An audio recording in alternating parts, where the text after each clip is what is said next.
an opening, which is the very first opening of every chess beginner. And guess what? That's the same opening that every strong grandmaster plays it. Sounds impossible, but that's the truth. I'm talking about the Ruy Lopez opening, which is a very basic opening and at the same time a very strong opening that has been played from the past decades at the very top level. In this video, I'm going to completely break down this opening into the most easiest manner.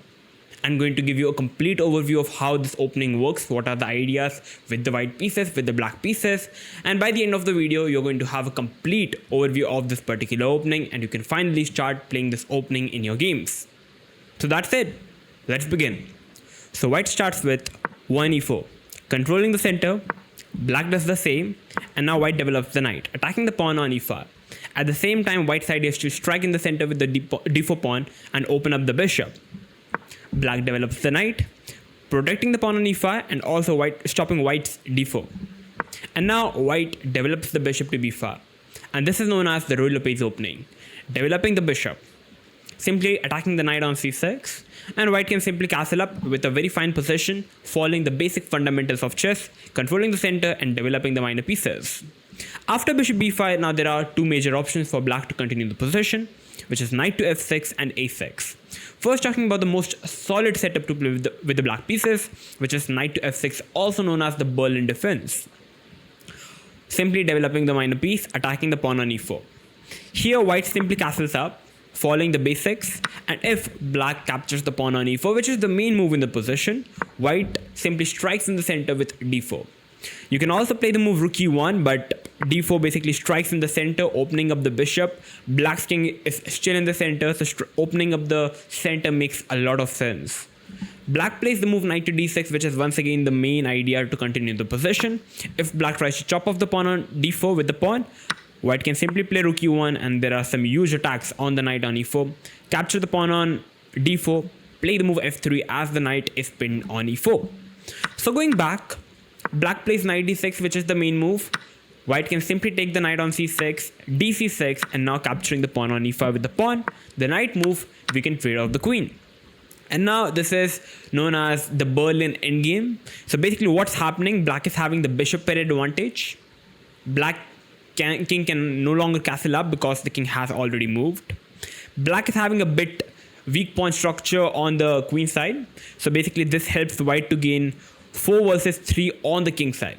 So basically you can just simply count the material. White is having 4 pawns on the king side versus 3.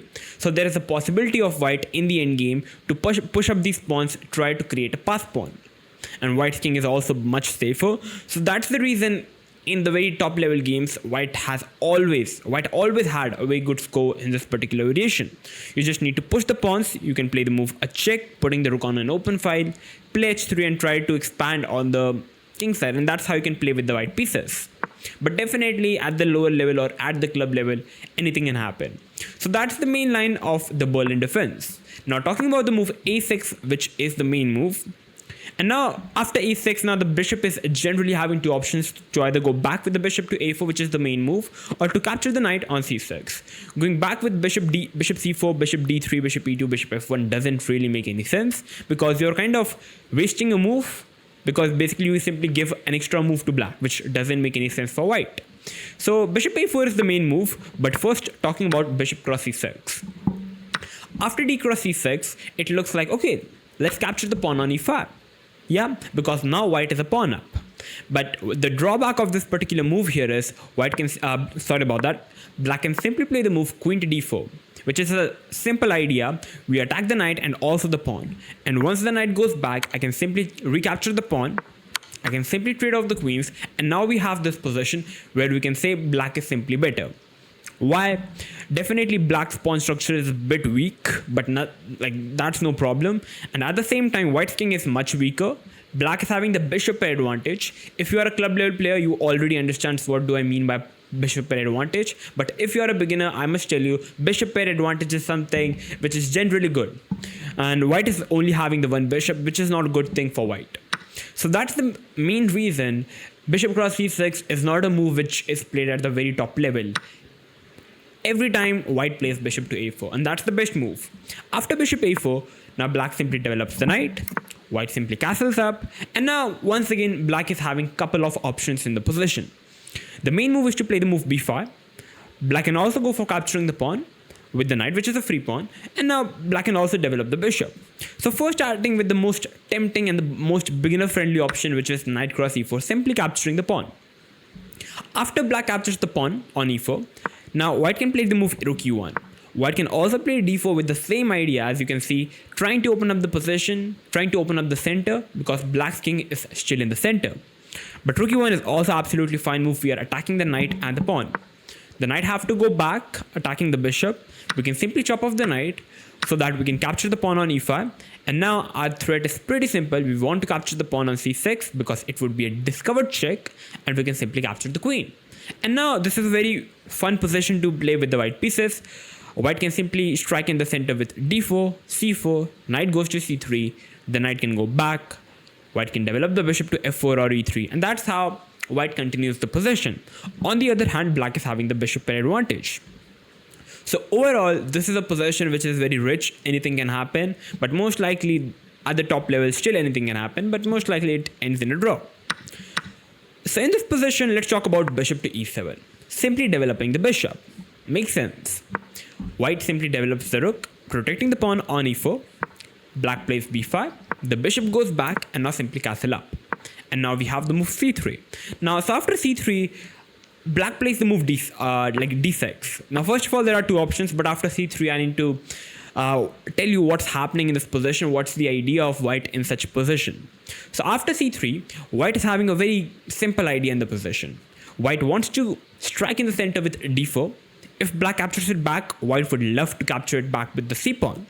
And after d4, white is going to put his b knight, the b1 knight, on the g3 square by knight to d2, knight f1, and knight g3. And this is the usual idea and very frequent idea that white goes for at the very top level. If you try to analyze, if you watch the games of the very top players, this is the idea which is very common with the white pieces. Maybe the knight can go to f5, maybe white can start launching some attacks on the king side, or just try to play on the queen side. Even a4 is a good move. Yeah, so that's how the game goes. So after c3, black can play the move d6, which is the usual way to continue the position. And now, before I tell you about d6, there is a very interesting opening, which is d5, also known as the martial attack. Sounds interesting. Basically, after takes, knight recaptures it, and you see the e5 pawn is simply hanging up. So in this position, white is simply having 7 pawns versus black's 6 pawns. Black have to defend the knight as white is really threatening to capture the knight. After c6, white strikes with d4. And now black plays bishop to d6. So in this position, black is simply a pawn down. But in the exchange, black is having 3 open diagonal, which is very strong for black. And you see now, king is feeling a bit weak. Once the rook goes back, black can simply develop the queen, threatening a mate. So here, if you try to play h3, which is already a blunder, as black can sacrifice the bishop, and you see bishop h2 is also coming up, and black is totally winning. So that's the reason white plays g3, which is the main move.